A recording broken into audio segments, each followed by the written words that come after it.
बंदो गुरु पद पदुम परागा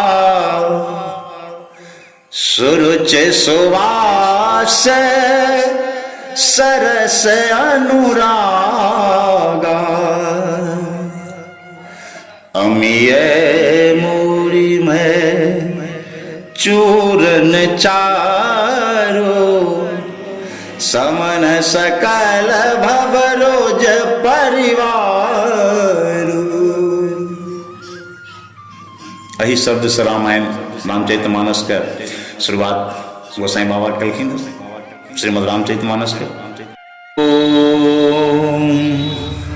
वन बाग उपवन वाटिका सर कूप बापी सोहहि नर नाग सुर गंधर्व कान्या रूप मोनि मन मोहि कौमाल देह विशाल शैल समान अति बल गजहि कोई महिष मानुष धेनु खजर